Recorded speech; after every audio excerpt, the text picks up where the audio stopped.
Bonsoir et bienvenue dans le Grand JT. Tout de suite le sommaire. Interdire le port du voile à l'université et lors des sorties scolaires. La proposition du ministre de l'Intérieur a beau ne pas avoir été retenue par le gouvernement. Elle questionne sur les visions de la laïcité. Ce sera l'objet de la première partie de cette émission. Les étoiles seront les mêmes ou comment parler de l'exil politique à hauteur d'enfants. C'est le dernier ouvrage de l'autrice Céline Claire. On la reçoit en seconde partie d'émission.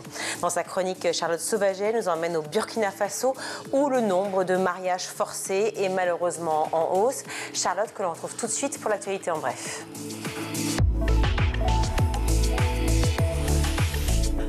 Bonsoir Charlotte. Bonsoir Virginie, bonsoir à tous. C'était le grand jour pour François Bayrou qui a prononcé cet après-midi sa tant attendue déclaration de politique générale. Et oui, et la question des retraites était évidemment sur toutes les lèvres et après des jours de tractation, le Premier ministre s'est dit prêt à remettre ce sujet en chantier, ce sont ses mots. Objectif pour lui, évidemment, éviter une nouvelle motion de censure après celle de Michel Barnier en décembre dernier. Et lors de son discours de plus d'une heure, le Premier ministre a accordé 6 minutes au volet de l'éducation nationale et pourtant il a revendiqué l'éducation nationale est à sa place, la première. C'est ce qu'il a dit, un ministère qui lui tient à cœur, évidemment, lui ancien enseignant. Et c'est d'ailleurs par ça qu'il a commencé pour aborder le sujet. Écoutez-le. Une des fiertés de ma vie est d'avoir été un enseignant de l'éducation nationale et d'avoir des enfants enseignants de l'éducation nationale. Une des fiertés de ce gouvernement et d'avoir placé en premier le ministère de l'Éducation nationale, de l'enseignement supérieur et de la recherche et de l'avoir confié à une femme au parcours exemplaire qui est en ce moment au Sénat en train de lire la même déclaration de politique générale. Mais comment accepter que l'école française, qui était la première au monde, se voit classé au rang qui est le sien aujourd'hui, en mathématiques comme en lecture. Après certains constats, si la suspension de la suppression des 4000 postes d'enseignants était attendue, François Bayrou ne l'a pourtant pas annoncé. En revanche, le Premier ministre a presque chanté les louanges des enseignants en France. Des enseignants, je cite, magnifiques, pour reprendre donc ces mots, comme une marque de confiance qui leur était adressée. Après avoir rappelé sa volonté de faire perdurer l'égalité des chances dans le système scolaire, il a aussi évoqué les combats à mener. Écoutez-le. Parmi les combats à mener, la promotion de la lecture contre le monopole des écrans. Je sais qu'un chemin est possible en formant mieux nos professeurs afin de mieux les préparer. Je sais les difficultés parce que les écrans ont pris désormais le pas sur tout autre mécanisme de transmission des connaissances. Mais cet enjeu est un enjeu national et aussi en poursuivant la grande réforme de l'enseignement professionnel qui a été engagée par les gouvernements précédents. Il a aussi mentionné une grande consultation sur le temps scolaire et les réformes sur la formation initiale et continue. À noter aussi que l'Assemblée nationale, quant à elle, reprendra le 3 février prochain l'examen du fameux projet du budget 2025 de la sécurité sociale, texte sur lequel justement le gouvernement Barnier était tombé. C'est un sujet qui revient de plus en plus souvent, celui de l'éducation affective et sexuelle à l'école. Et aujourd'hui, c'est l'association Move Enfant qui mène une action à l'entrée des collèges et lycées de France pour réclamer des cours prévus par la loi. Exactement, des autocollants roses sur lesquels était indiqué l'éducation affective et sexuelle, c'est ton droit. Réclame-la à tes profs ont été collés aux abords d'une centaine d'établissements scolaires en France depuis la rentrée de janvier avec en prime, vous allez le voir, un petit QR code renvoyant sur le site du ministère de l'Éducation. Objectif, sensibiliser les enfants évidemment et leur rappeler que l'éducation affective et sexuelle est un droit pour tous. Nous voulons simplement que la loi Evars, qui impose au moins 3 séances d'éducation à la sexualité dès l'école primaire, soit respectée. Or, ce n'est pas le cas, alors que seuls 15% des élèves en bénéficient. C'est ce qu'a déclaré Arnaud Gallet, cofondateur du collectif national en 2023, avec d'autres victimes d'inceste et de violences sexuelles. Pourtant, certains sont encore réticents sur le sujet et estiment que cela pourrait risquer de sexualiser leurs enfants. Dans le même temps, Jean-Baptiste Châtillon, directeur général d'apprentis d'Auteuil, a quant à lui écrit une lettre ouverte à la ministre de l'Éducation nationale, Elisabeth Borne. lettre dans laquelle il rappelle certains chiffres alarmants. 42% des garçons et 21% des filles découvrent la sexualité avec la pornographie. Un jeune sur 3 trouve acceptable d'envoyer une photo de soi nue. Un jeune sur 2 a déjà accepté une relation sexuelle sans en avoir envie. Et 1 sur 4 estime qu'une fille peut aimer être forcée. Ces chiffres alarmants nous obligent, nous, communauté des adultes impliqués dans l'éducation des jeunes générations. Ces chiffres s'aggraveront si nous continuons à nous dérober. Voilà ce qu'a dit donc le directeur de la Fondation catholique d'apprentis d'Auteuil, Jean-Baptiste Chatillon. Des enfants, justement, la France en fait de moins en moins. La natalité devrait encore baisser en 2024 vers un nouveau chiffre, le plus bas historique. Et oui, entre janvier et novembre 2024, le nombre de naissances a reculé de 2,8% en France par rapport à la même période l'année précédente et pourrait ainsi atteindre, vous l'avez dit, un niveau plus bas, le plus bas historique sur l'ensemble de l'année, selon les statistiques de l'INSEE publiées la semaine dernière. Une baisse qui représente 15 758 naissances en moins d'une année à l'autre sur la même période. Il faut savoir qu'en France, le nombre de naissances ne cesse de diminuer chaque année depuis 2011, avec une seule exception, 2021, post-confinement et donc Covid. La France n'est pas le seul pays à connaître cette baisse de natalité. C'est le cas partout en Europe, avec un tiers de sa population âgée de plus de 65 ans et une perte d'1 million d'habitants prévue d'ici 2050. L'Union européenne est mal en point. La Chine, le Japon, les États-Unis sont eux aussi confrontés à ce problème démographique qui pourra évidemment avoir des répercussions sur le travail, le système de retraite en France et de santé aussi. Souvenez-vous d'ailleurs, notre président Emmanuel Macron avait parlé de réarmement démographique en janvier 2024. Encore un grand défi de plus pour ce quinquennat de Emmanuel Macron. C'est un sondage pour le moins inquiétant. Selon le nouveau baromètre La Croix Verian La Poste, près de 2/3 des Français ne font pas confiance aux médias sur les sujets d'actualité. Ils sont 62% à considérer qu'il faut se méfier de ce que disent les médias sur les grands sujets d'actualité. C'est 5 points de plus par rapport au baromètre de 2023. Dans le détail, les personnes sondées ont davantage confiance en leurs proches, puis aux médias classiques avec les journaux télévisés d'information ou la presse régionale pour s'informer. La bonne nouvelle, si on peut dire, c'est qu'à l'inverse, les influenceurs, les réseaux sociaux et les émissions de divertissement à la télévision suscitent le plus de doutes chez les sondés. Si l'intérêt pour l'actualité a augmenté ces dernières années, un Français sur 2 dit avoir un sentiment de fatigue face à l'actualité. Pire, les Français se sentent même de plus en plus angoissés et impuissants face aux informations. On ne va pas se mentir, on peut les comprendre parce que l'information est pas très bien en ce moment. Non, effectivement. On parlait de la confiance et de réseaux sociaux. Il y en a un qui commence à connaître un vrai succès, notamment aux États-Unis. C'est, alors là, je vais le dire. Bon, il s'appelle Red Note. Oui, je vais vous laisser le dire. Alors en chinois, on va quand même essayer. Xiaohongshu. Voilà, c'est pas évident. Red Note, c'est très bien pour les anglophones comme nous. Et oui, de nombreux utilisateurs américains de TikTok migrent donc vers cette application à cause du futur bannissement du réseau social dans le pays. Ce sera le 19 janvier prochain. Donc là, dans quelques jours, dimanche en fait. Vous le savez sûrement, les États-Unis ont adopté en avril dernier une loi qui a donné jusqu'à ce dimanche à la maison mère de TikTok pour revendre l'application. Une application qui compte 170 millions d'utilisateurs dans le pays. Les autorités américaines disent vouloir prévenir tout risque d'espionnage de la Chine. Alors c'est un peu raté quand on sait justement que Xiaohongshu, donc Red Note, une application qui est chinoise, était en tête des téléchargements d'applications gratuites sur l'Apple Store américain. D'ailleurs, plusieurs créateurs de TikTok ont fait la promotion sur leur compte de la plateforme, encourageant même leurs abonnés à passer sur le réseau social, boycottant ainsi Facebook et Instagram, les réseaux sociaux de Meta qu'ils accusent tout simplement d'avoir fait du lobby pour obtenir l'interdiction de TikTok. Affaire à suivre dimanche, donc, pour savoir si un miracle ou Elon Musk aura sauvé le réseau social aux États-Unis. Merci beaucoup, Charlotte. Interdire le voile à l'université et lors des sorties scolaires, la proposition n'est pas nouvelle et est même un marronnier des parlementaires de droite, notamment les sénateurs LR.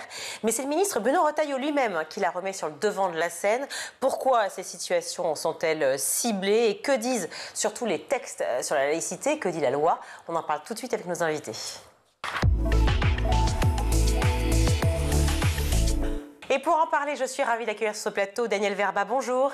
Bonjour. Merci d'être avec nous. Vous êtes administrateur de la Vigie de la laïcité et également sociologue. Maître Pierrick Gardien, bonjour. Bonjour. Merci d'être avec nous également. Vous êtes avocat en droit public. Vous l'avez compris, on va parler laïcité aujourd'hui. Le ministre de l'Intérieur a fait ressurgir le débat sur le port du voile lors des sorties scolaires et à l'université. Donc, petite pas de côté par rapport à ce qui se dit très souvent au sein de l'école, mais ça reste quand même un vrai sujet qui, justement, fait débat. École ou pas école. Cette proposition de Bruno Retailleau a eu lieu dans le cadre des commémorations des attentats de janvier 2015, affirmant vouloir, je cite, étendre le champ de la laïcité. Alors évidemment, est-ce que l'une chose a bien à voir avec l'autre? Et je me dirige vers vous, Daniel Verba. Alors, on a de manière récurrente cette demande dans la société française, émanant principalement quand même des partis plutôt conservateurs, on va dire, de l'extension de la loi de 1905 à des secteurs qui, jusque-là, n'étaient pas touchés par l'obligation de neutralité religieuse. Donc on a cette extension. On a aussi un autre phénomène qui est la volonté d'essayer d'invisibiliser le fait religieux dans l'espace public. C'est aussi quelque chose qui court dans notre société, qui n'est pas non plus conforme à ce que pensaient les députés qui ont fait voter la loi de 1905. Et par conséquent, il y a un décalage clairement entre les propos de notre ministre de l'Intérieur et, de mon point de vue, ce qu'essayaient de transmettre ceux qui ont fait voter la loi de 1905 et ceux, bien sûr, qui la défendent, comme c'est le cas de la Vigie de la laïcité, qui est l'association à laquelle j'appartiens. Vous faites allusion à la loi de 1905, mais il y a celle de 2004 aussi, qui est en application des Très bien. Des lois. Alors, effectivement, vous avez raison, la loi de 2004 est probablement le premier effet de cette extension. Alors, elle relevait principalement d'une volonté d'essayer d'éviter toute emprise religieuse, politique, syndicale sur des enfants mineurs. Ça a été ça le principe de la loi de 2004, après le travail mené par la commission Stasi. Bien, c'était une grosse demande aussi des professeurs qui constataient dans les cours de récréation, on va dire, des divergences ou des conflits autour du fait religieux. Et par conséquent, on peut penser aujourd'hui que cette loi avait un sens pour en tout cas ceux qui souhaitaient mettre un peu de calme, d'atmosphère paisible dans les cours de récréation. Ceci dit, la loi de 2004 venait quand même de commencer à déroger par rapport à la loi de 1905, puisque jusque-là, les usagers des services publics, les usagers des entreprises, des commerces, etc., n'étaient pas soumis à l'obligation de neutralité religieuse. Je rappelle que la loi de 1905 ne touche que l'État et les fonctionnaires, ceux qui servent l'État et bien sûr les professions assimilées. Oui. Pardon, quand vous dites neutralité religieuse, on parle du port ostentatoire, effectivement, donc de toute manifestation religieuse. Voilà, non, mais toute forme d'ostensibilité de son appartenance religieuse dans l'espace public. Je recite Bruno Retailleau, donc notre ministre de l'Intérieur, quand il parle d'étendre le champ de la laïcité, car pour lui, je cite à nouveau, c'est un étendard de l'islamisme. Que dit la loi concernant les accompagnateurs, par exemple, des sorties scolaires? On va se focaliser là-dessus pour l'instant. Alors en effet, pour les accompagnateurs de sorties scolaires, c'est différent, puisqu'il faut regarder en fait la qualification juridique de ces personnes. Ce ne sont pas des agents du service public, comme des enseignants par exemple. Les enseignants, c'est très clair, le port des signes religieux leur est interdit depuis longtemps. Le Conseil d'État avait rendu des avis, notamment en 2000 là-dessus, la question est tranchée. Pour les élèves, tel qu'il a été dit, il y a cette loi du 15 mars 2004 qui vient interdire également le port de signes et tenues par lequel les élèves manifestent ostensiblement leur appartenance religieuse. Donc les signes discrets sont autorisés, mais les signes ostensibles sont interdits. En revanche, pour les parents accompagnateurs de sorties scolaires, là, il y a un vide juridique. Pourquoi? Parce qu'ils sont ni agents, ni vraiment usagers. Ils sont tiers au service public. Ils viennent apporter leur concours occasionnellement et bénévolement lors de sorties scolaires. Par exemple, pour accompagner les élèves en classe verte, à la piscine, etc. Donc ce sont des parents d'élèves qui ne sont pas enseignants, qui ne sont pas sujets du service public. Donc on dit accompagnateurs de sorties scolaires. Pour l'instant, ils ne sont pas visés par la loi de 2004. Donc si on voulait leur appliquer les règles strictes de laïcité, on devrait modifier cette loi pour inclure les parents accompagnateurs dans le champ d'application de cette loi. Le Conseil d'État a été d'ailleurs sollicité pour avis là-dessus en 2013. Il a rendu un avis où il a indiqué qu'en l'état, ce n'est pas vraiment très clair, c'est du cas par cas. Il faut examiner, le directeur d'établissement examine au cas par cas s'il y a un risque de prosélytisme, auquel cas il peut interdire, sur le fondement du risque de trouble à l'ordre public, le port de signes religieux à tel ou tel endroit pour tel ou tel parent, mais il n'y a pas de règle générale pour tous les parents en France. Donc pour l'instant, on peut considérer que le port de signes religieux leur est autorisé, en l'absence d'interdiction, le port est autorisé, mais par exception, il peut être interdit au cas par cas. Voilà. Je recite à nouveau Bruno Retailleau, les sorties scolaires, c'est l'école hors les murs. Et c'est vrai que la question s'est posée de savoir si effectivement on appelle ça sortie scolaire ou activité scolaire. C'est de se demander effectivement, lorsqu'une activité est hors les murs, est-ce que c'est valable ou non? Et lorsqu'elle est à l'intérieur, si je puis dire, des murs de l'école, pareil, mais que ce sont des accompagnateurs seulement, la question se pose à nouveau. Alors, pardon d'être de titiller, mais c'est pour bien qu'on comprenne ce débat-là qui vraiment cristallise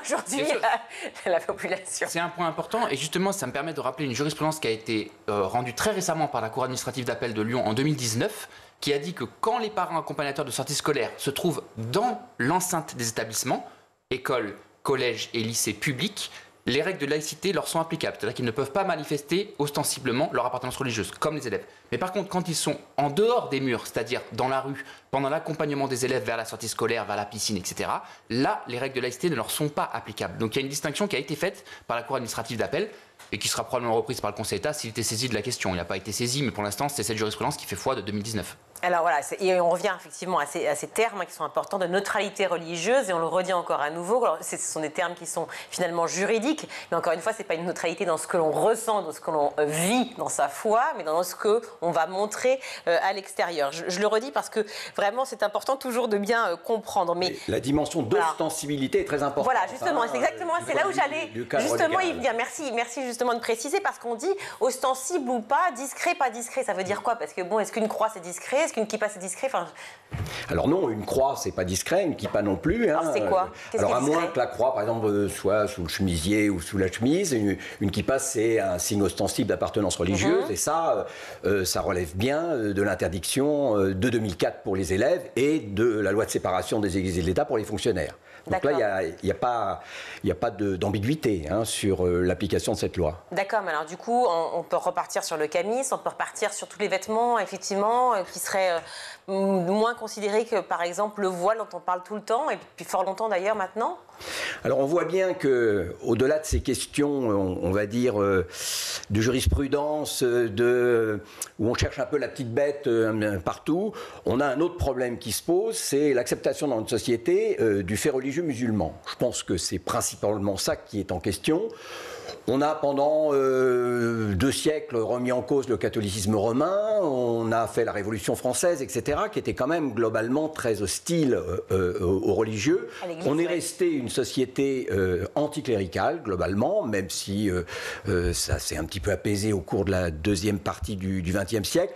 Mais avec le fait religieux musulman, on a comme une sorte de réémergence du religieux dans l'espace public, une sorte de réveil, d'une certaine manière, d'une volonté d'invisibiliser le religieux, ou en tout cas de ne pas accepter que ce religieux vienne perturber le bon fonctionnement de la société. Alors, à tort ou à raison, parce qu'il y a clairement des amalgames qui sont faits, notamment entre le fait religieux musulman et puis la radicalisation d'une très petite minorité de personnes qui, au nom du religieux, ont massacré des gens. Mais ce serait le même amalgame qu'on pourrait faire, par exemple, entre les chrétiens et puis les abus sexuels de l'Église. Vous voyez, c'est la même chose. C'est-à-dire qu'au fond, des gens qui commettent des meurtres... C'est ce qui est fait clairement. C'est ce qui fait partie sur les réseaux et ce que l'on voit sur toutes les religions. Absolument. Donc, il faut évidemment être conscient qu'on est dans une société où le religieux fait question parce qu'on est une société sécularisée. Il y a en France moins de croyants que de non-croyants. Donc ça, c'est vraiment important de le comprendre. Et puis surtout, aujourd'hui, on a une diversité de l'offre religieuse qui permet au fond à chacun d'entre nous de pouvoir faire son marché religieux, si je puis m'exprimer cette formule. Donc voilà, c'est un petit peu tout le débat. Mais sur le fait religieux musulman, il y a une vraie focalisation, si vous voulez, liée à notre histoire, liée à l'histoire des colonies, etc., etc. Et le fait aussi que la plupart des personnes de confession musulmane appartiennent à la fois aux minorités visibles, aux personnes les plus démunies et à ceux qui subissent quand même le plus de discrimination. Maître Pierre Gardien. Et ce qui est très important, oui, pour revenir à votre question, c'est que la loi de 2004, c'est une loi générale. Elle ne peut pas rentrer dans un niveau de détail en disant tel signe interdit, tel signe n'est pas interdit. Donc la loi elle fixe un cadre général. Et ensuite, c'est le ministre, par des circulaires, des notes de service, éventuellement derrière le juge par la jurisprudence, qui va fixer telle ou telle règle pour tel ou tel signe, en disant ceci est autorisé, ceci est interdit. Donc la loi a dit le port de signes par lequel les élèves manifestent ostensiblement leur appartenance religieuse est interdit, école, collège, lycée public. Et c'est une circulaire en 2004 qui avait été prise par le ministre par la suite, qui a indiqué que le voile était interdit, la kippa était interdit, le turban sikh était interdit, et a donné des exemples. Jusqu'à la très récente actualité, à la rentrée 2023, où le ministre Attal avait indiqué que, par note de service également, l'abaya et le camis étaient interdits, ce qui a été validé par la suite par le Conseil d'État. Donc on a à chaque fois comme ça de la doctrine administrative qui se met en place et le juge, s'il est saisi, qui valide ou qui invalide. Mais on est d'accord que dans tout ce que vous avez cité, sont principalement en fait des signes ostentatoires effectivement qui appartiennent à la religion musulmane. Donc en fait, forcément, il y a un problème de discrimination pour certains. Je fais l'avocat du diable, mais c'est vrai que interdire à un parent d'accompagner une sortie scolaire uniquement en raison d'un signe religieux ostensible, est-ce que c'est pas aussi une discrimination? Enfin, je pose la question, voilà. C'est ce que certains ont pu faire valoir, mais c'est vrai qu'il y a des jurisprudences sur des croix catholiques de dimension manifestement excessive, des grandes croix catholiques. Donc toutes les religions sont concernées en vérité, dès qu'il y a un caractère ostensible du port du signe religieux. Alors c'est vrai que le sujet est monté sur le voile parce qu'il a été porté par des ministres qui se saisissaient d'un sujet pour discuter d'une évolution des textes, mais la loi ne peut pas viser un signe religieux en particulier, c'est tous les signes religieux qui sont concernés. D'accord, mais sur l'aspect discriminant, vous voulez répondre ou pas? Alors, sur l'aspect discriminant, on voit bien qu'il y a une sorte de focalisation sur le fait religieux musulman. Alors, il se trouve que la religion musulmane, à travers ses pratiques, a une plus grande visibilité publique, peut-être que d'autres religions qui se sont faites globalement beaucoup plus discrètes dans l'espace public au cours notamment du XXe siècle. Le catholicisme romain a accepté la loi de 1905. Les juifs et les protestants se sont réjouis de la loi de 1905 parce qu'elle leur donnait en fait une authentique légitimité dans l'espace public aussi. Donc, au fond, le fait religieux musulman vient, on va dire, bousculer un petit peu, je dirais, l'espèce de discrétion spontanée que la plupart des fidèles en France avaient adoptée par rapport aux religieux. Donc, au fond, on se disait, oui, le religieux, c'est plutôt réservé à l'espace privé, l'espace intime, l'espace de culte, bien entendu.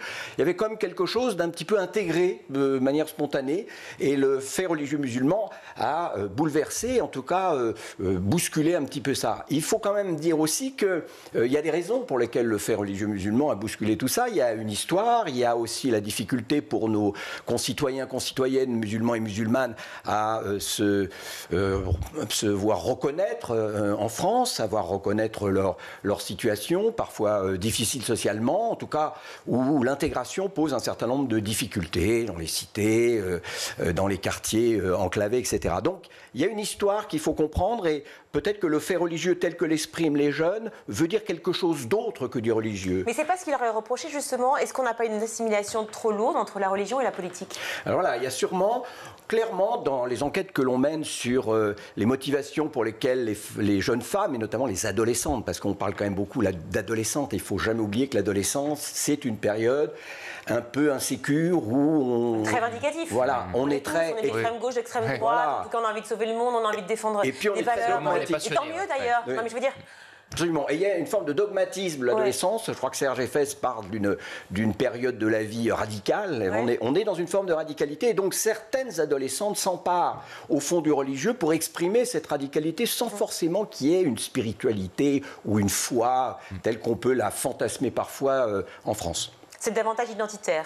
On est plus effectivement dans une revendication identitaire, mais aussi une revendication d'adolescentes qui, à l'école, face aux adultes, face à la communauté éducative, se positionnent, je dirais, un peu en conflit. Ce qui serait vraiment discriminatoire, ce serait de viser un signe religieux en particulier, en disant, par exemple, le voile est interdit à l'université ou aux parents accompagnateurs. Là, ce serait clairement discriminatoire, et le défenseur des droits pourrait être saisi là-dessus. Merci de faire le lien, on va y venir aux universités, mais si vous permettez, je voudrais quand même juste noter une petite différence politique entre le fameux duo dont on parle beaucoup, Retailleau et Darmanin. Là, pour le coup, ils ne sont pas tout à fait d'accord sur cette thématique-là, parce que Gérard Darmanin avait dit « Je trouve assez paradoxal qu'on veuille absolument supprimer toute expression religieuse des parents, alors qu'on laisse les écoles sous contrat et hors contrat porter des vêtements religieux. » Alors, quelle conception finalement de la laïcité, je vous la pose à tous les deux, colle le mieux avec les règles de l'école de la République, l'école française? Oui, il faut distinguer aussi, il y a les deux écoles, puisqu'il y a l'école publique et les écoles privées. Et or, la loi de 15 mars 2004 ne s'applique qu'aux écoles publiques. Dans les écoles privées, il n'est pas question de séparer les signes ostensibles ou pas ostensibles. Ce ne sont pas les mêmes règles qui sont applicables.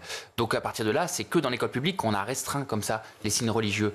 ostensible de la part des élèves, donc c'est une différence à faire dès le départ. Oui, mais alors lui, justement, Gérald Darmanin dit qu'en fait, on laisse les écoles sous contrat, je cite encore une fois, et hors contrat, donc les élèves porter des vêtements religieux. Donc ça veut dire qu'il remet dans ces cas-là en doute l'existence même de ces écoles finalement privées, hors contrat et sous contrat. Alors, je ne connais pas la position de Darmanin là-dessus. À la Vigie, on a traité ce problème des écoles privées, sous contrat ou pas sous contrat. C'est vrai qu'il y a une vraie question, clairement, qui n'est pas tranchée par le droit, me semble-t-il, qui reste un petit peu ambiguë. Il y a eu les histoires avec la fermeture récente des écoles privées musulmanes. Ouais. Il y a les histoires autour de l'école Stanislas, les grandes écoles privées, je dirais, qui reçoivent finalement les enfants de la bourgeoisie française, les futurs cadres du gouvernement, etc. Donc ça reste véritablement en débat actuellement. Je pense que c'est pas tranché. Il y a une vraie question. Et surtout, par conséquent, si vous permettez, sur les privés sous contrat avec l'État, parce qu'il y a des subventions de l'État. Bien sûr, oui. Donc, mais comme l'a rappelé mon collègue, la loi dit clairement que le règlement de neutralité religieuse qui s'applique aux écoles publiques ne s'applique pas aux écoles privées sous contrat, bien qu'ils aient des professeurs qui sont payés par l'éducation nationale, etc.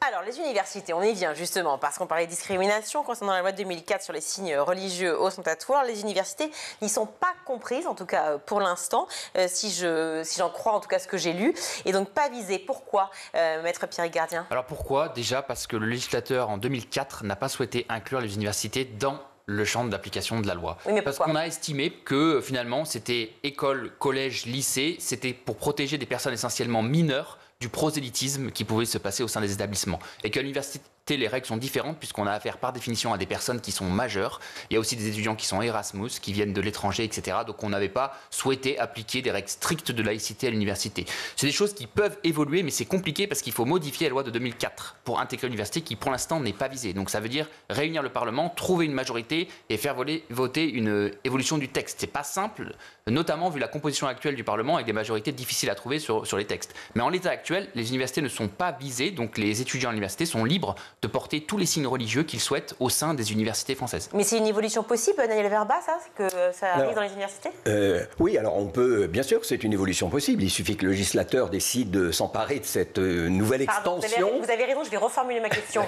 Est-ce que véritablement on pourrait imaginer qu'un adulte, donc, puisque principalement ils sont adultes, enfin certains arrivent à l'âge de 16-17 ans, mais enfin globalement ils sont majeurs, donc un adulte puisse d'un coup ne pas pouvoir assister aux cours parce que musulman et donc portant, je ne sais pas, le camis l'abaya, ou musulmane portant le voile, ou juif portant la kippa, le catholique la croix ou je ne sais quoi. Enfin bref. C'est pas une discrimination, ça ? Non, alors ça serait liberticide, on va dire. Discriminatoire, faut voir, ça dépend si ça touche une religion en particulier, mais si ça touche toutes les religions, c'est juste liberticide, c'est-à-dire que ça empêche effectivement les étudiants, les étudiantes, d'exprimer à travers leur costume, leurs propos, etc., leur appartenance religieuse.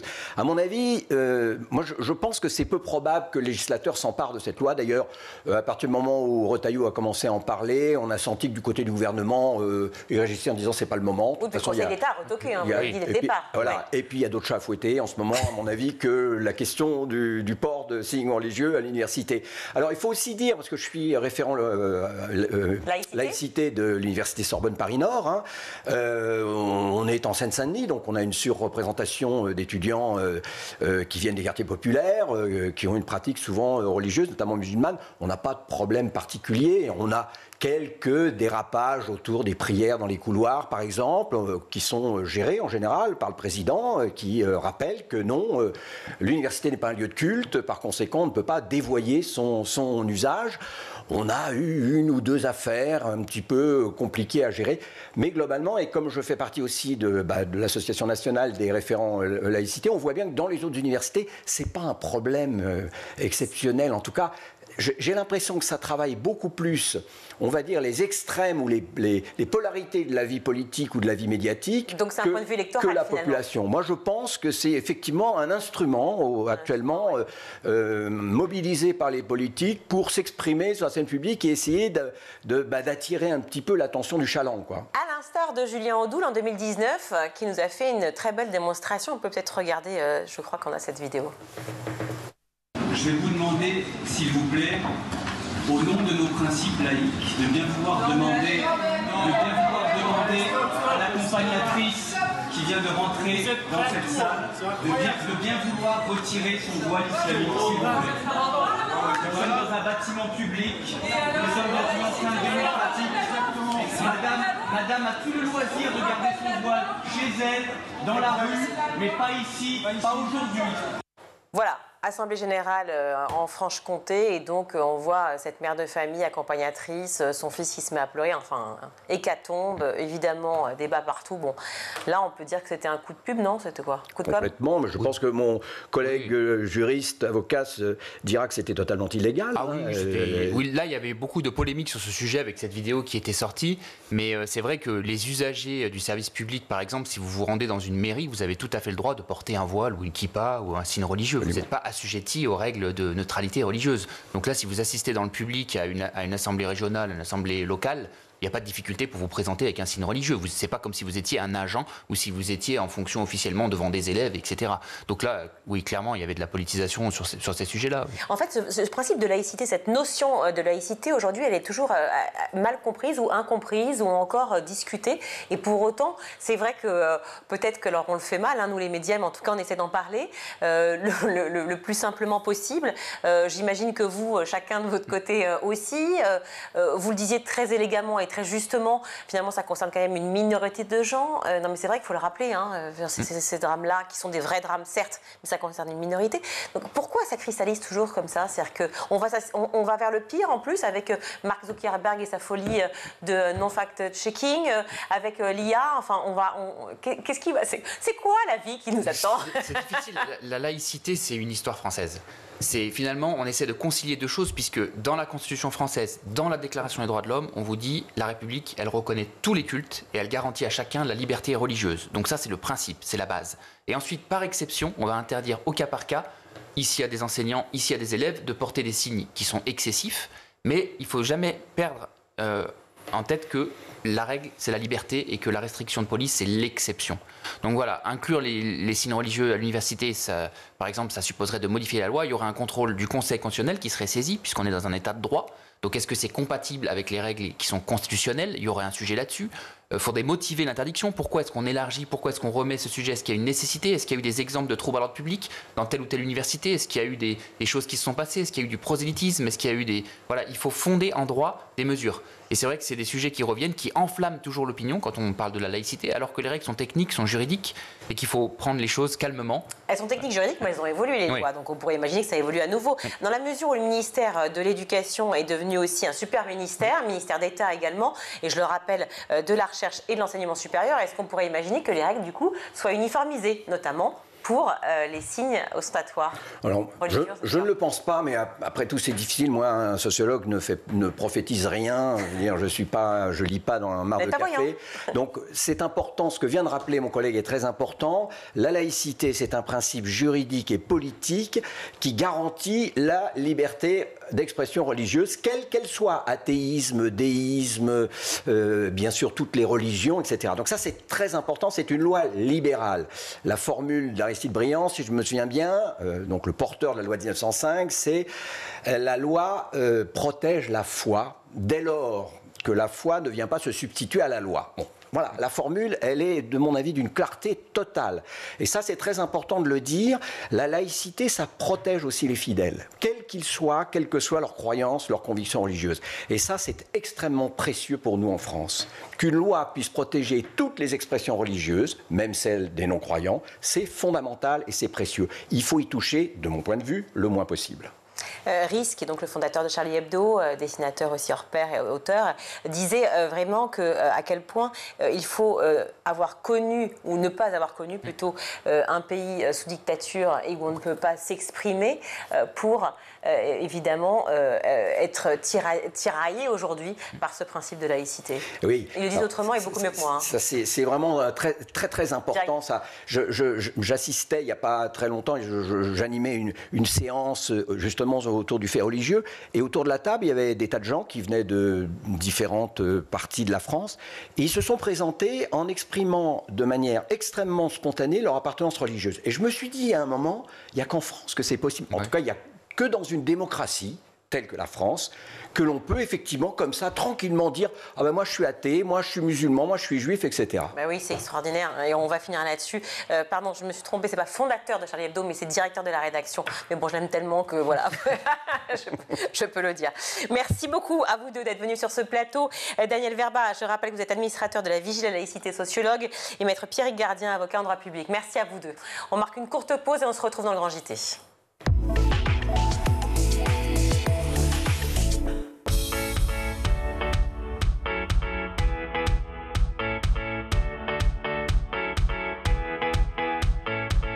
Chaque matin dès 6h30, retrouvez Emmanuel Davidenkoff et son équipe dans La Quotidienne. En compagnie d'un invité fil rouge, il vous donne des clés de compréhension et des conseils pratiques en matière d'éducation et de parentalité. C'est important d'adopter des mesures hygiéno-diététiques, c'est important de savoir bien manger, de bien s'hydrater, d'avoir un bon sommeil. À partir de 9h, Patrice Boisfer prend le relais dans le MAG. Au cœur des territoires, la parole est donnée aux élus et aux élèves qui font bouger l'éducation partout en France. Je voyais pas énormément de jeunes, je ne me reconnaissais pas énormément dans les listes parce qu'il n'y avait pas de jeunes, il n'y avait pas de sportifs et je me suis dit pourquoi la politique ça touche que certaines personnes. À 12h30, School TV vous ouvre les portes de l'école du futur. Avec son équipe de chroniqueurs, Philippine Dolbeau met en lumière des acteurs engagés et des innovations pédagogiques qui façonnent l'école de demain. L'usage qu'on peut faire d'un téléphone et celui d'un ordinateur est complètement différent. Sur l'ordinateur, on parle bien d'un usage pédagogique. Pour le cours, le téléphone, on aborde plutôt la question des réseaux sociaux et je ne pense pas que les enseignants prônent d'utiliser TikTok ou YouTube. Tous les soirs à 20h30, dans le grand JT de l'éducation, Virginie Guillaume fait le point sur l'actualité du jour. Politiques et acteurs de l'éducation se questionnent sur l'avenir de nos enfants à l'école. Le double objectif de tout ce que nous avons fait, qui est la boussole de toute l'action, c'était deux objectifs que j'affichais toujours, c'est-à-dire un, hausser le niveau général des enfants de France, deuxièmement, baisser les inégalités, donc rapprocher les plus défavorisés du reste du groupe et que tout cela monte, ce que j'appelle parfois niveler par le haut.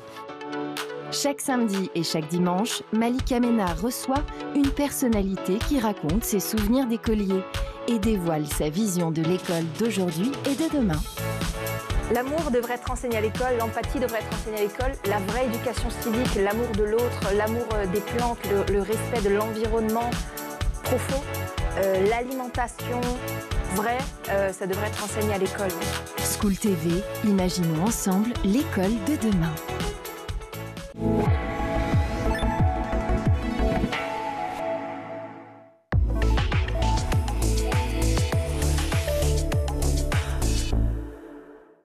De retour dans le Grand JT, je suis ravie d'accueillir par Skype Céline Claire, bonjour.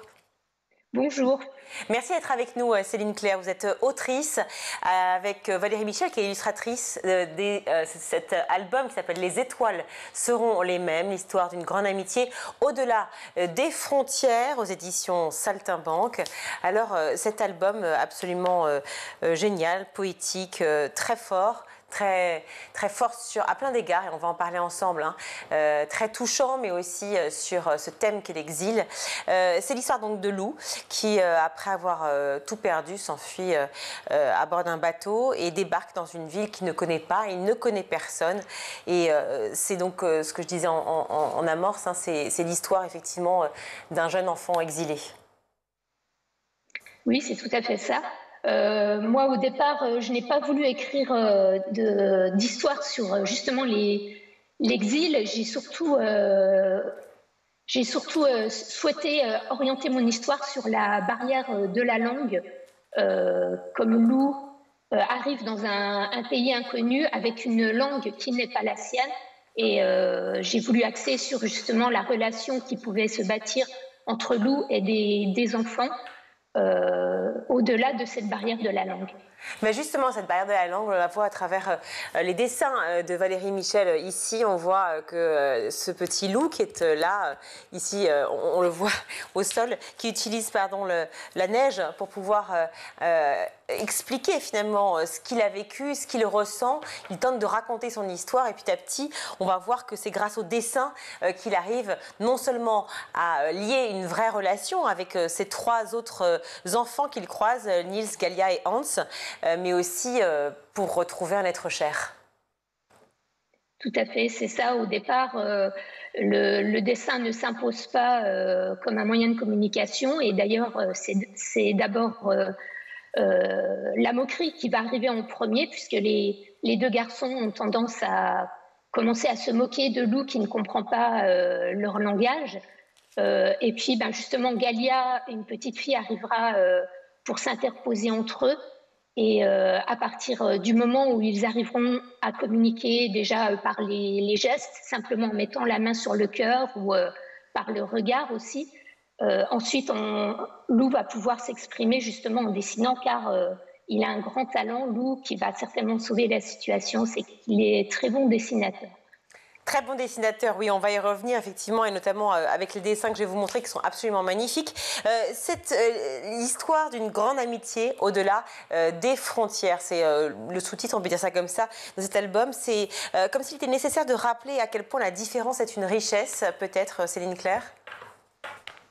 Oui, surtout aujourd'hui, où justement toutes ces problématiques dans les relations entre les enfants et donc dans les écoles, sur le harcèlement scolaire, etc. Les différences qui sont malgré tout mieux acceptées entre les enfants. Et voilà, c'était bien quand même c'est bien que la littérature jeunesse aborde ces problématiques dans les albums jeunesse, justement, dans les histoires. La différence, la peur de l'autre, vous le disiez, la barrière de la langue, que vous exploitez très vite dans le livre, un thème qu'on retrouve aussi dans ce titre, très beau titre, Les étoiles seront les mêmes. C'est vrai que c'est à la fois les mêmes pour quiconque sur cette planète, et puis les mêmes peut-être aussi, et c'est l'histoire qui va le raconter, pour les retrouvailles qui s'opèrent à la fin entre Lou et son grand-père. Oui, c'est ça, et c'est vrai que les étoiles, où qu'on soit sur la Terre et qui qu'on soit, les étoiles sont les mêmes pour tous, donc ça peut être un élément pour rallier les peuples, du moins dans mon histoire. Allier les peuples, la peur de l'autre, c'est un thème assez récurrent à l'école. Et aussi, il y a une façon de pouvoir présenter cet album, d'engager les discussions sur toutes ces thématiques. Vous l'avez dit, le harcèlement, en tout cas la moquerie, puisque c'est comme ça que le premier contact se fait entre ces enfants, la barrière de la langue, le thème des exilés politiques qui est très lourd aussi, de tous ces enfants qui n'ont pas de choix finalement, qui ne sont que traînés d'un pays à l'autre pour tenter de survivre, et puis qui se retrouvent surtout seuls. Comment on communique, comment on rentre en interaction avec l'autre, et surtout la solidarité. Oui, c'est vrai que moi par exemple je vais souvent dans les écoles faire des interventions scolaires par rapport à mon métier, et ces dernières années, bien sûr, je rencontre des élèves qui sont primo-arrivants, et justement, cette histoire m'a été inspirée par ces situations où les enfants dans nos écoles françaises, justement, doivent aussi trouver en eux-mêmes des ressources pour communiquer avec ces enfants-là, les accueillir, grâce bien sûr au travail des enseignants. Voilà. Peut-être aussi un clin d'œil, joli clin d'œil à tous ces enfants qui étaient réfugiés pendant la guerre en Ukraine, qui sont venus aussi en France, de nombreuses écoles qui ont été ouvertes à ces enfants-là. Cet album parle de ça, parle de cette générosité aussi des accueillants. On parle toujours du côté négatif. J'ai pas entendu votre dernière parole. On parle de la générosité des accueillants, en fait, pour cet enfant Lou qui arrive sur une terre qu'il ne connaît pas, et ces trois autres, Niels, Galia et Hans, qui vont lui ouvrir les portes. Enfin, je raconte pas tout, mais qui vont tenter de l'aider, de l'héberger et de le nourrir. Oui, parce que ces enfants-là ont finalement un rôle à jouer dans l'intégration des primo arrivant, et donc je suis persuadée que chaque enfant, au-delà des conflits politiques ou des opinions des parents, etc., peut ressentir vraiment l'envie très forte et l'empathie nécessaire pour justement faire un geste pour que ces enfants-là se sentent le mieux possible accueillis. Et je suis sûre que chaque enfant peut ressentir de la fierté pour faire quelque chose pour ces primo-arrivants, ces enfants primo-arrivants. Et d'ailleurs, c'est ce qui se passe dans mon livre. Chacun se dépasse pour trouver des solutions pour accueillir Lou et pour surtout l'aider à retrouver son grand-père. L'aider à retrouver son grand-père, effectivement, qu'il chérit tant, qui lui-même aussi a pris un bateau, mais un autre bateau. Ils sont donc séparés pendant un temps et ils se retrouvent grâce au dessin. C'est un langage universel, finalement, hein, à la fois celui du sourire, du cœur, de l'accueil, des bras ouverts, et en même temps celui du dessin, de tenter de faire comprendre à quel point on est très proche, quoi. Il n'y a que la barrière de la langue, c'est tout. Voilà, il ne faut pas oublier qu'il y a d'autres façons de communiquer, ne serait-ce qu'un regard, un geste ou bien des dessins comme pour notre petit Lou. Est-ce qu'il est possible de pouvoir créer des ateliers autour de cet album? Les étoiles seront les mêmes au sein des écoles avec les professeurs? Alors j'imagine que le livre est sorti seulement ce mois-ci, donc je n'ai encore pas eu l'occasion de l'expérimenter dans les écoles. Mais je pense que je pourrais, soit mener des ateliers, on pourrait même imaginer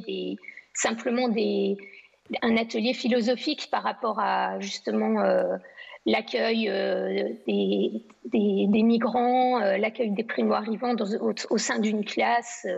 Ça, je pense que ça serait la meilleure façon justement de parler de ce livre en classe en créant des cafés philosophiques en fait.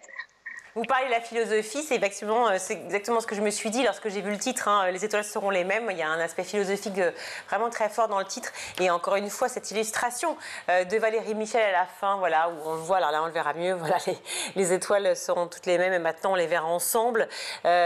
Finalement, c'est le regard porté sur l'humain, sur la philo. Vous parlez des cafés philosophiques. Est-ce que pour vous, je digresse un peu, mais est-ce qu'on pourrait enseigner la philosophie de plus en plus tôt, finalement, l'adapter aux plus petits ?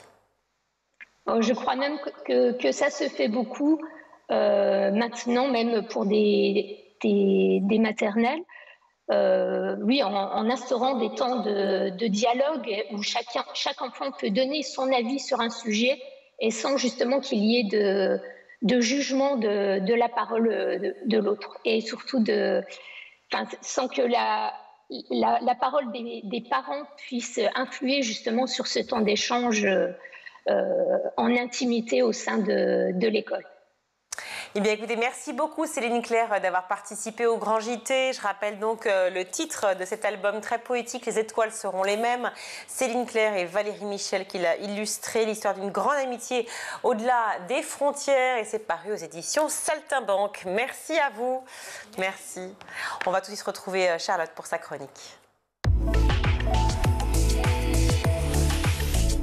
Charlotte, on va parler avec vous d'un fléau qui touche l'Afrique de l'Ouest et en Afrique centrale, notamment le Burkina Faso, celui du mariage forcé des jeunes filles du pays. Le Burkina Faso fait partie des 10 pays africains les plus touchés. On va essayer de comprendre pourquoi avec vous. Et oui, il y a quelques jours, le quotidien gouvernemental burkinabé Sidoya a révélé donc une de ses enquêtes sur ces mariages forcés qui sont très nombreux dans le pays. Alors avant ça, on va essayer de recontextualiser un peu pour savoir où se trouve le Burkina Faso. Donc c'est ici, vous le voyez sur la carte, en Afrique de l'Ouest.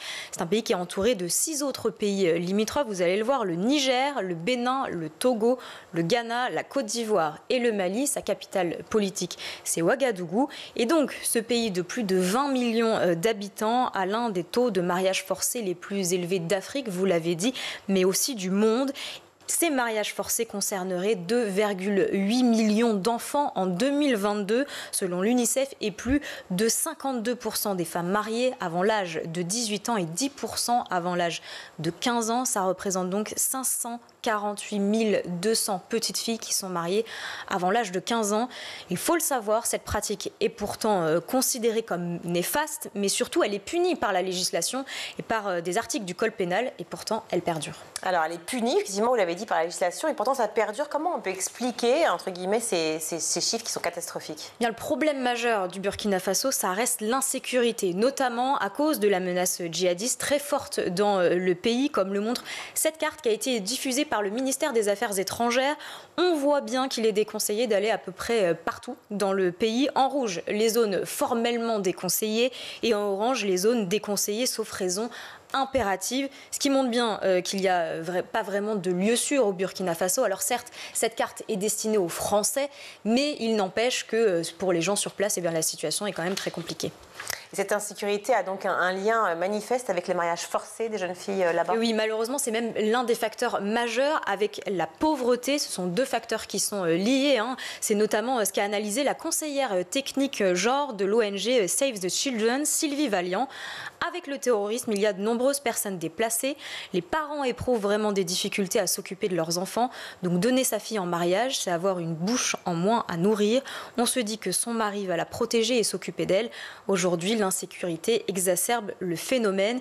Et d'ailleurs, dans la région de Sahel, au nord du pays, l'une des régions les plus touchées par la menace djihadiste et par la pauvreté, 51% des filles de 15 à 17 ans sont déjà mariées. L'insécurité et la pauvreté dans le pays mènent aussi forcément à la déscolarisation des enfants et notamment des jeunes filles au Burkina. Est-ce que c'est aussi une explication, ces mariages forcés? Oui, c'est une explication et c'est parfois aussi une conséquence. Une explication notamment parce que les écoles sont souvent directement visées par les djihadistes et sont donc obligées de fermer. Si on prend l'exemple de la rentrée scolaire 2023-2024 au Burkina Faso, l'UNICEF avait alerté sur le fait qu'au moins une école sur 4 était fermée en raison de la violence et de l'insécurité qui règne dans certaines régions du pays, ce qui représente 6149 écoles. En conséquence, environ 1 million d'enfants n'étaient pas scolarisés, des enfants plus exposés aux violences, aux menaces et donc aussi aux mariages forcés. C'était pour les potentielles explications, mais cette déscolarisation est aussi une conséquence directe, je vous l'ai dit, de ces mariages forcés, parce qu'une fois mariées, eh bien, tout simplement, les jeunes filles sont assignées aux tâches de la maison, de la maternité, au ski, ce qui ne leur laisse pas vraiment le temps d'aller à l'école. C'est le cas notamment de Awa Ouedraogo, 15 ans. Aller à l'école ne fait plus partie de mon quotidien. Quand je me réveille, je balaye la cour, je fais la vaisselle, je lave mon bébé et je prépare à manger. Elle n'a 15 ans.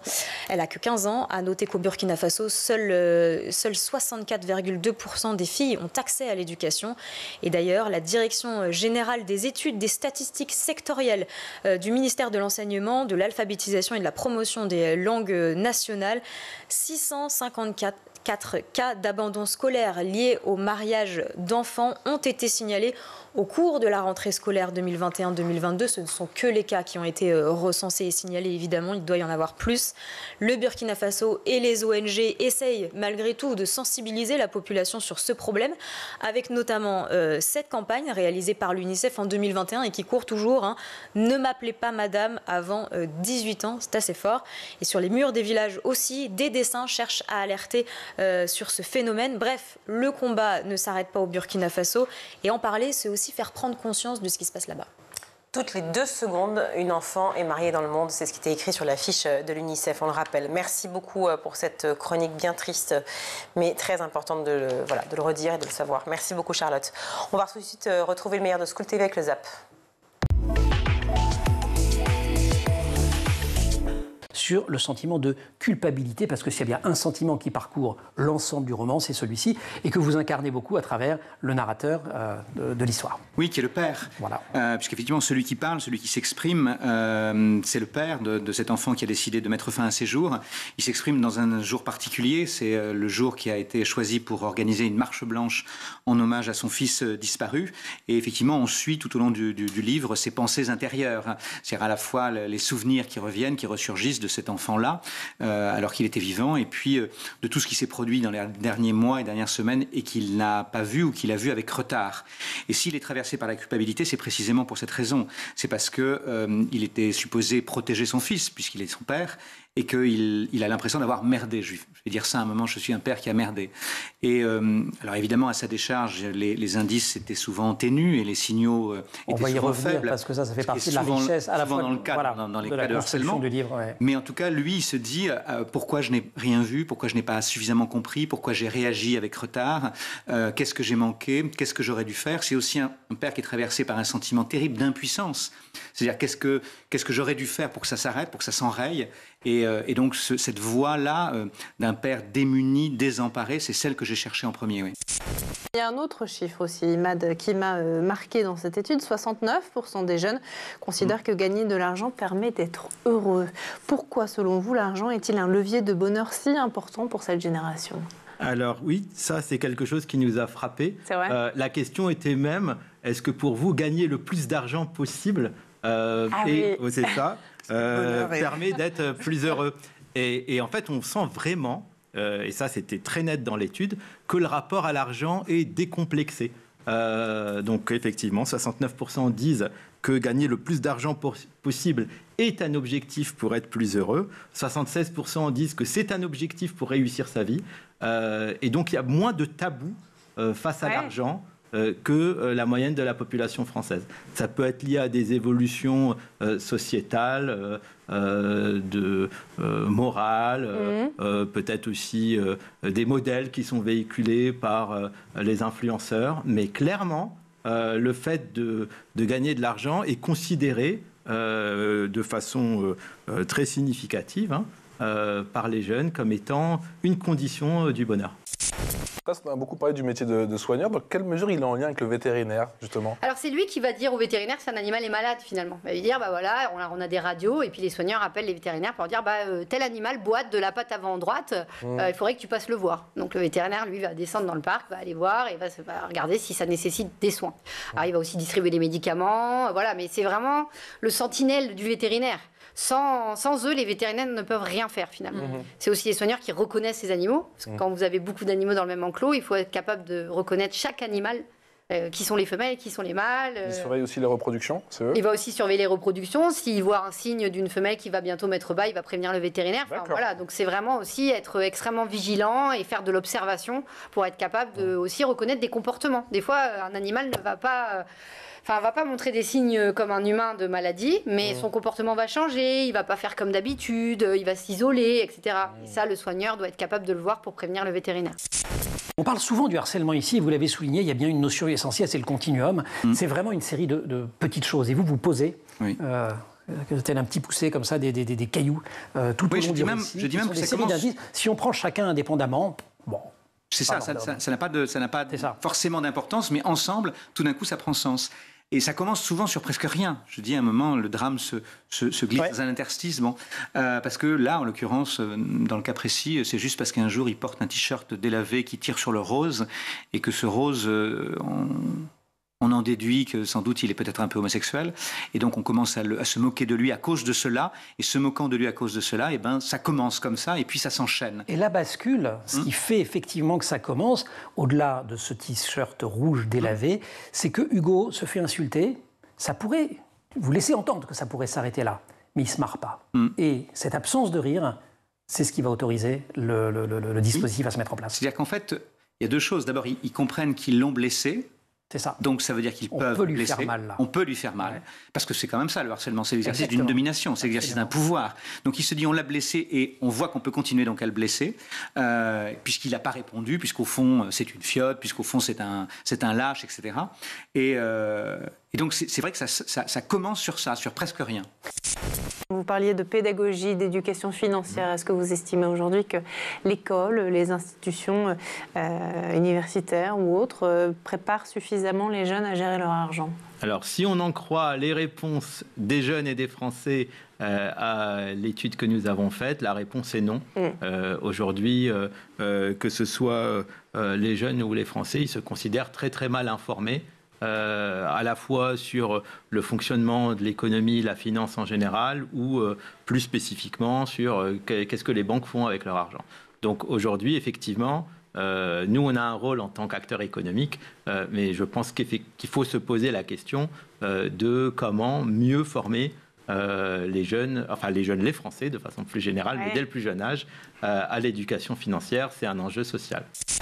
Alors justement, quels sont les métiers qui seront mis à l'honneur justement pendant ces 2 jours ? Alors, je préfère le dire tout de suite, c'est gratuit, Oui, mais il faut c'est- s'inscrire. Voilà, Tout de c'est suite. gratuit pour les moins de 25 ans scolarisés. Ouais. On peut aussi venir avec un accompagnateur, c'est 10 €. D'accord. Mais oui, le but, c'est d'attirer tous ces jeunes qui sont un Ouais. petit peu en recherche de ce qu'ils pourraient faire dans la vie, en lien avec l'animal de près ou de loin. Ouais. Donc oui, c'est gratuit parce que là, c'est important. On s'inscrit où, Julie? On s'inscrit sur le site internet du zoo. Alors, c'est vous qui avez eu l'idée, ça s'est mis en place en l'espace de quelques semaines. Combien de métiers seront dévoilés? Est-ce qu'on sait en gros Alors, nombre de métiers, je ne peux pas vous dire, mais il y aura à peu près 30 intervenants, des écoles, mais aussi des professionnels. D'accord. Il y aura des démonstrations, puisqu'on a aussi la gendarmerie cynophile qui sera présente avec des chiens pour montrer voilà, à quoi servent les chiens dans le métier de gendarmerie. On aura aussi les pompiers de la brigade animalière qui sera là pour montrer que, oui, il faut aussi secourir les animaux. L'idée, c'était vraiment qu'il y ait des métiers qui soient très divers, pour ouvrir le champ, on va dire, à ces jeunes qui sont en recherche d'emploi. Donc, on a des toiletteurs pour chiens, des éducateurs pour chiens, on aura aussi des moniteurs d'équitation, on aura aussi des gens qui font de la médiation animale, donc on a les chiens guides d'aveugles, par exemple. On aura aussi tous les métiers qu'on retrouve dans un parc zoologique, donc vétérinaires, mais aussi les médiateurs scientifiques, les soigneurs animaliers. On aura des écoles, des MFR, qui viendront présenter les métiers agricoles, donc, parce qu'il y a aussi l'élevage. Il y a aussi les métiers représentés par le CNRS, puisqu'on a aussi des gens qui sont chercheurs et qui font des études sur des souris ou sur d'autres animaux. Donc il y a vraiment tous les métiers qui sont en lien. Il y a un apiculteur aussi. Voilà, donc on a vraiment voulu étendre, on va dire ça, parce qu'il n'y a pas que soigneur animalier, il n'y a pas que vétérinaire ou même assistant vétérinaire. Il y a aussi des métiers qui sont, auxquels on ne pense pas. Écologue, par exemple, le fait de protéger la nature dans le milieu... Écologue? Écologue, oui, par exemple. C'est la fin de ce grand JT. Merci à vous tous de nous avoir suivis. Merci beaucoup, Charlotte, d'avoir été avec nous. On vous retrouve la semaine prochaine, peut-être? La semaine d'après. Ouais, la semaine d'après, voilà. À la réalisation, Alice Pitavi, au son, Héloïse Merlin, au maquillage, Laure Redemont, Emma Ferré et Laura Girard à la rédaction. Merci et à demain.